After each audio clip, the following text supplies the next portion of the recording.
नमस्कार, स्वागत है आपका। दिल्ली 24 भारत देख रहे हैं आप और मैं हूं आपके साथ लता। बुलेटिन की शुरुआत करेंगे अहम खबर के साथ। मुख्यमंत्री योगी आदित्यनाथ ने मिशन शक्ति के 5वें चरण का शुभारंभ होने से पूर्व वरिष्ठ प्रशासनिक व पुलिस अधिकारियों को इस विशेष अभियान की सफलता के लिए विस्तृत निर्देश दिए हैं।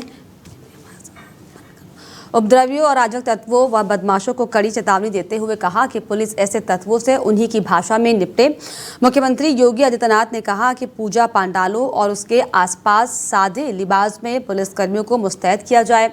त्योहारों के दौरान साफ सफाई व निर्बाध बिजली आपूर्ति सुनिश्चित कराई जाए। बैठक में प्रमुख सचिव गृह संजय प्रसाद, डीजीपी राजीव कृष्णा, सभी मंडलायुक्त, डीएम एडीजी जोन, पुलिस आयुक्त, आईजी और डीआईजी रेंज समेत कई वरिष्ठ अधिकारी शामिल रहे। सभी अपार मुख्य सचिव व प्रमुख सचिव से त्योहारों के दृष्टिगत उनकी विभागीय तैयारियों की जानकारी ली गई। शारदीय नवरात्रि के पहले दिन 22 सितंबर को मिशन शक्ति के 5वें चरण की शुरुआत की जाएगी। इसके अलावा चरणबद्ध रूप से ये अभियान 1 माह तक चलेगा। लोगों को जागरूक करने के लिए 21 सितंबर की शाम हर जिले में महिला पुलिसकर्मियों की बाइक रैली भी निकाली जाएगी।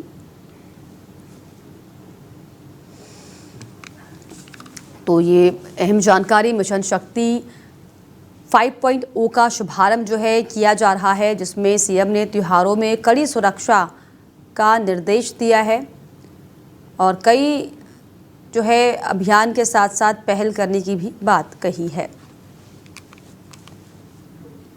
उत्तर प्रदेश के उप मुख्यमंत्री ब्रजेश पाठक ने शुक्रवार को जौनपुर दौरे के दौरान जिला अस्पताल सहित कई विकास कार्यों का निरीक्षण किया। उन्होंने कहा कि सरकार हर हाल में जौनपुर को विकास और कानून व्यवस्था के मामले में प्रदेश में नंबर 1 पर लाने के लिए प्रतिबद्ध है। निरीक्षण के उपरांत डिप्टी सीएम ने जनप्रतिनिधियों और कार्यकर्ताओं के साथ बैठक की और जिला स्तरीय समीक्षा बैठक में स्वास्थ्य सेवाओं, मेडिकल कॉलेज और अन्य विकास परियोजनाओं की प्रगति पर बिंदुवार चर्चा की है। उन्होंने अधिकारियों को निर्देश दिया कि जिले की सभी समस्याओं का तत्काल निस्तारण किया जाए और जनता को बेहतर स्वास्थ्य सुविधाएं उपलब्ध कराई जाएं।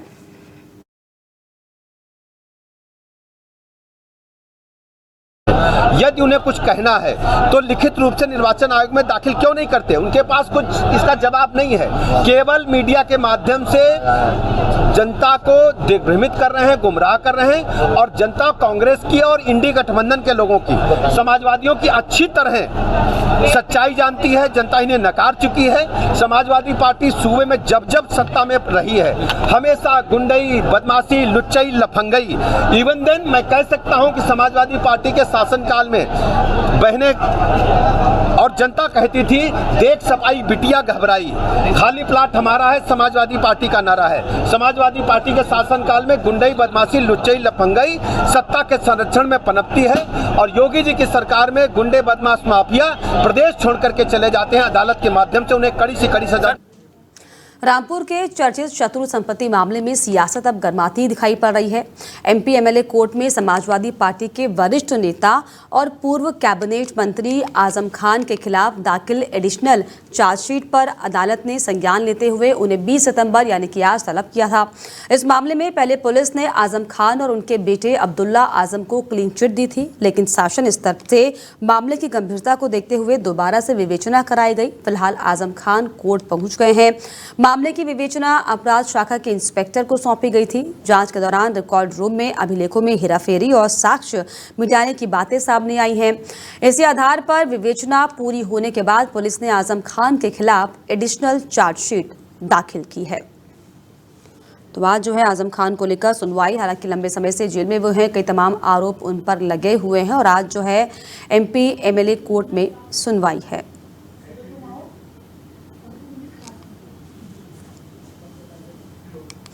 मामला ललितपुर जनपद के सदर कोतवाली क्षेत्र शिवधाम कॉलोनी का है, जहां पर भू कारोबारी ने बिजली, पानी, सड़क का आश्वासन देकर प्लॉटिंग कर दी और लोगों ने प्लॉट खरीदकर मकान भी बना लिए। लेकिन अब सभी मोहल्लेवासी परेशान हैं। 7 साल से ना बिजली की व्यवस्था, ना ही पानी की सड़क और ना ही सड़क की व्यवस्था और ना ही नालियों की व्यवस्था यहाँ पर की गई है, क्योंकि अवैध रूप से बेचे गए प्लॉट जिनका विनियमित क्षेत्र से लेआउट भी पास नहीं कराया गया। इस कारण मोहल्लेवासी अब परेशान हैं और उन्होंने नगर पालिका उपचुनाव का भी बहिष्कार करने की बात कही। वहीं सभी मोहल्लेवासी एकत्र होकर जिलाधिकारी कार्यालय पहुंचे, जहां पर उन्होंने अपने शिकायती पत्र जो है उन्होंने दिया और प्लॉटिंग करने वाले 5 लोगों पर कार्रवाई की मांग की है।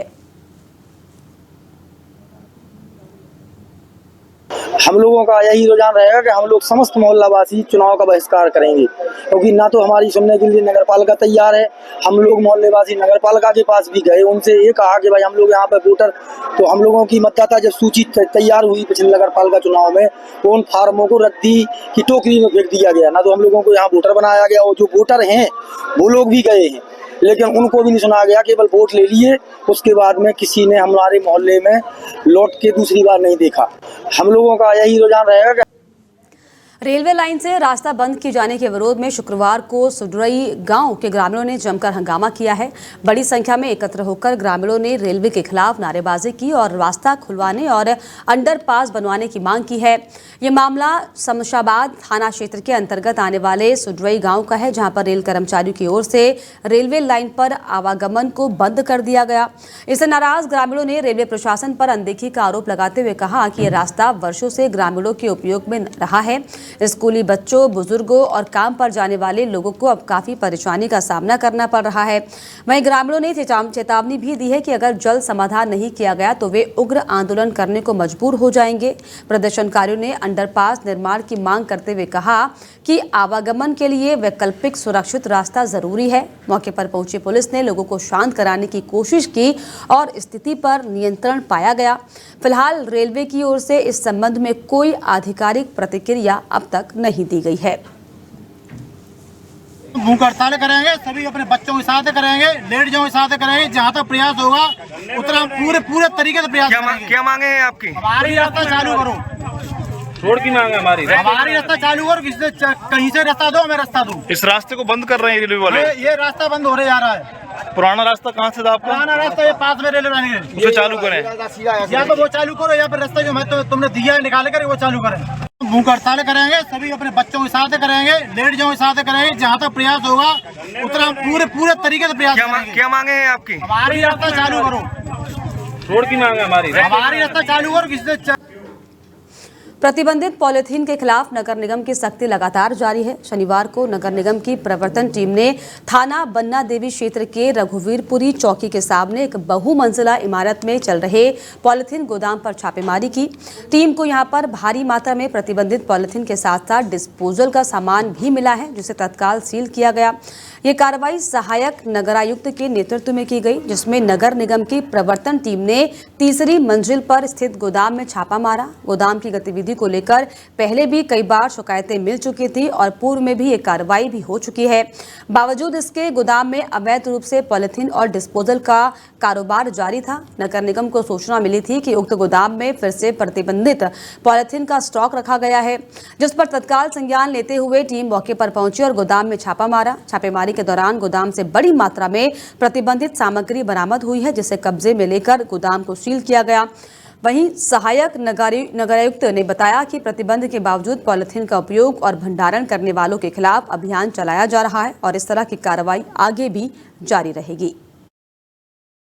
इस समय वर्तमान में स्वच्छ भारत मिशन का पखवाड़ा चल रहा है और उसी अभियान के तहत पॉलीथीन पर कार्रवाई की जा रही है।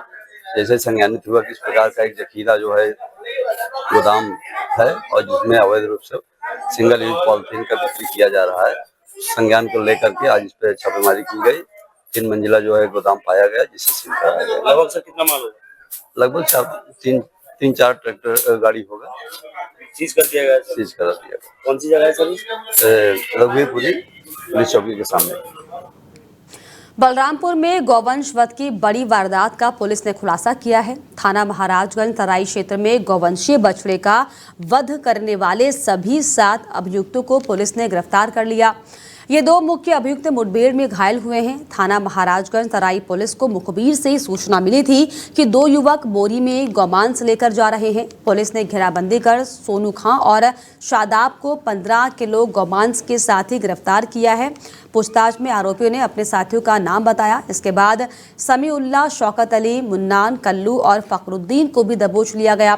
गिरफ्तारी के दौरान समीउल्लाह और शौकत अली पुलिस मुठभेड़ में घायल हो गए। पुलिस ने मौके से 2 चाकू, तराजू और बाट और गौमांस बरामद किया। पुलिस अधीक्षक विकास कुमार ने कहा कि जिले में गौवध और गौवंश तस्करी पर सख्त कार्रवाई जारी रहेगी।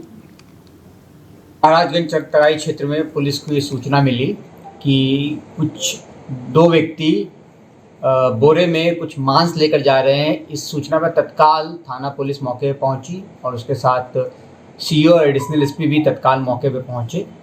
तो वहाँ पे चेक किया गया, वहाँ पे वेटरनरी डॉक्टर की टीम को भी बुलाया गया और उसको गोवंश के प्रथम दृष्टया डॉक्टरों ने पुष्टि की।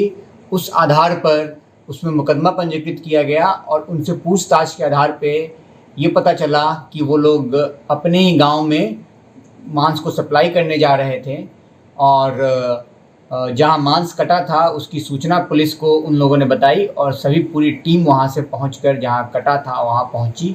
तो वहां से लोग भाग रहे थे और पुलिस ने उनका पीछा करते हुए उनमें 2 व्यक्तियों को मौके से तत्काल गिरफ्तार किया, जिसमें दौराने पुलिस मुठभेड़ उनको चोटें भी आई हैं।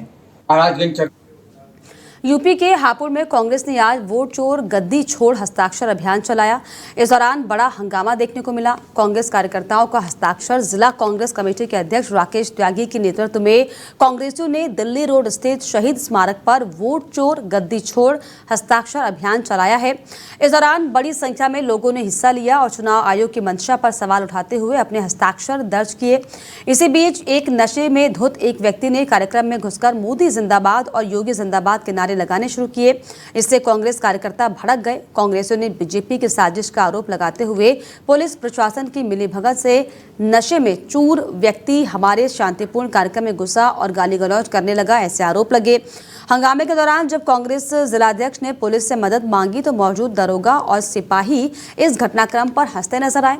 इससे कांग्रेस नेताओं और पुलिस के बीच बहस हुई। कांग्रेस जिलाध्यक्ष राकेश त्यागी, पूर्व विधायक गजराज सिंह और अन्य पदाधिकारी एसपी कार्यालय पहुंचे और एडिशनल एसपी विनीत भटनागर से शिकायत दर्ज की गई।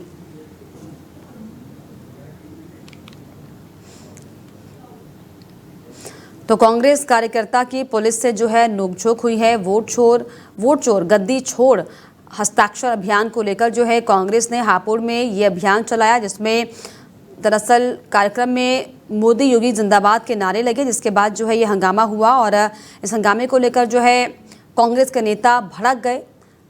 तो पूरे देश में जिस तरीके से कांग्रेस वोट चोर गद्दी छोड़ अभियान को लेकर जो है अपनी रणनीति बनाती हुई दिखाई पड़ रही है, इसी कड़ी में हापुड़ में भी जो है कांग्रेस नेताओं की तरफ से ये अभियान चलाया गया, जिसमें कांग्रेस नेताओं की पुलिस से जो है बहस की तस्वीरें भी सामने आई हैं। वहाँ पर हमारे जिला कांग्रेस कमेटी के सदस्य भी हमारे साथ थे। काफ़ी संख्या में लोग वहाँ पर हस्ताक्षर अभियान चलाया जा रहा था। शांतिपूर्ण हस्ताक्षर अभियान हम लोग चला रहे थे। तभी हमें कुछ लोग, वहाँ पुलिस की ड्यूटी लगाई गई थी, एसएसबी चौकी के सिपाही थे, 2-3 दरोगा थे, कुछ ट्रैफिक पुलिस के सिपाही थे, वो लोग वहाँ खड़े थे। कुछ लोगों द्वारा वहाँ पर 2-3 असामाजिक तत्व भेजे गए और उनके द्वारा योगी और मोदी के जिंदाबाद के नारे लगा करके उनके नारे लगाए और हमारे प्रोग्राम को डिस्टर्ब करने का प्रयास किया गया।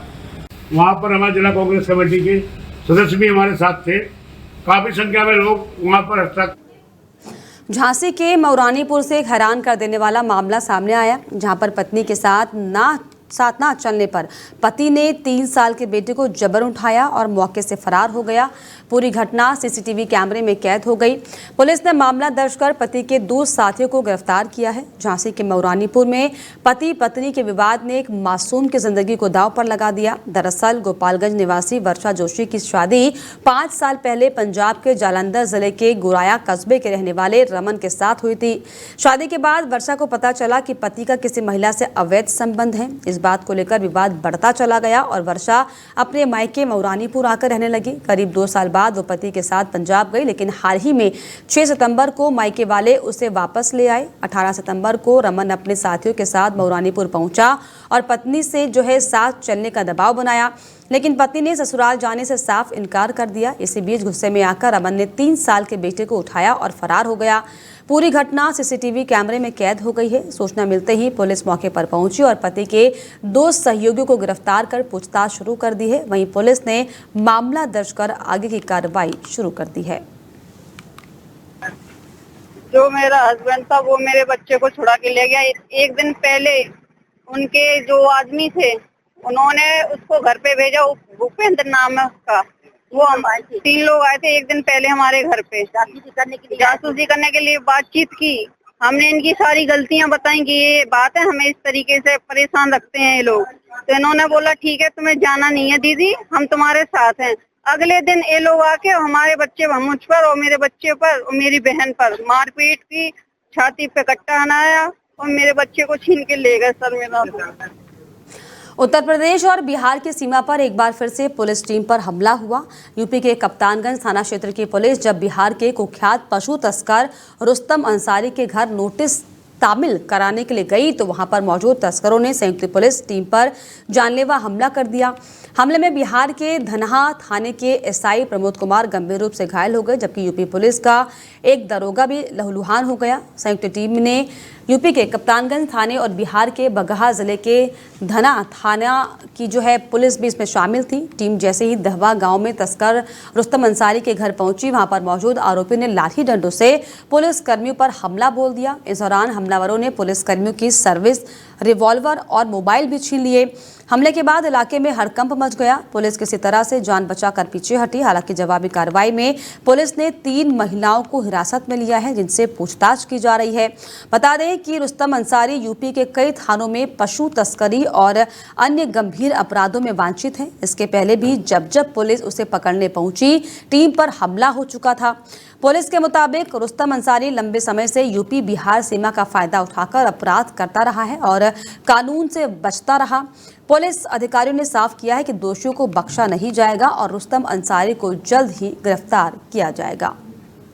कप्तानगंज थाना जिला कुशीनगर यूपी के पुलिस आए थे और उसी के सहयोग में धना थाना पुलिस यहाँ आई हुई थी। वारंट का तामला करना था। वारंट तामला करने के क्रम में ही ये रुस्तम और रुस्तम के 3 भाई चारों मिल करके पुलिस पे लाठी से हमला करते हैं।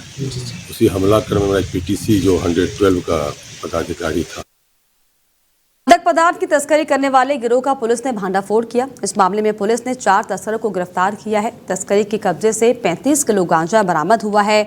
जनपद मैनपुरी पुलिस ने मादक पदार्थों पर रोकथाम करने के लिए पुलिस अधीक्षक को दरअसल आपको बता दें किसकी शिकायत की है, लेकिन जिस तरीके से ये मामला जब सामने आया तो मादक पदार्थ तस्करों की धरपकड़ पुलिस ने शुरू की। हालांकि पुलिस अब इस पूरे मामले को लेकर तस्करी करने वाले गिरोह को ढूंढ रही है कि आखिर कौन कौन से लोग इसमें शामिल हैं, पूरा कनेक्शन कहां से काम कर रहा है। और इस पूरे मामले पर 4 तस्कर गिरफ्तार किए गए हैं, जिनसे पुलिस पूछताछ कर रही है।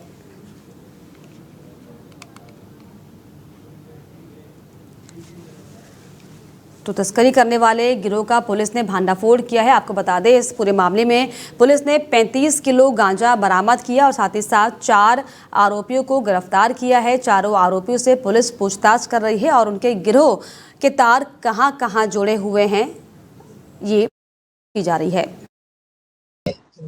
मादक पदार्थों के विरुद्ध जो अभियान चल रहा है उसमें एक और सफलता मैनपुरी पुलिस को मिली है और हमारी जो सर्विलांस टीम है और थाना बिछुआ की टीम, उन्होंने संयुक्त अभियान के तहत एक ट्रक और उसमें एक अन्य गाड़ी है जो रेकी करते हैं, इन दोनों में मिला के लगभग 4 अभियुक्त पकड़े हैं और इनके कब्जे से लगभग 35 किलोग्राम गांजा मिला है।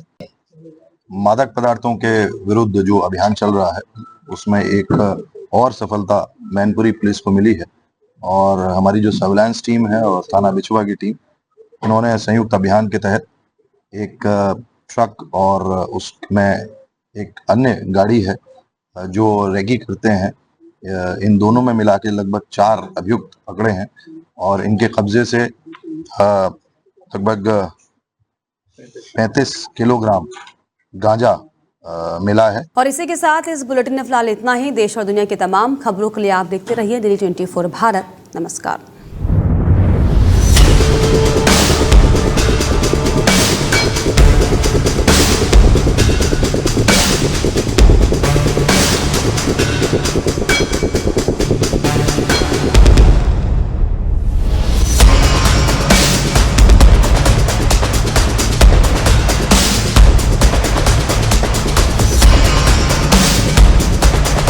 नमस्कार, मैं रमेश ठाकुर।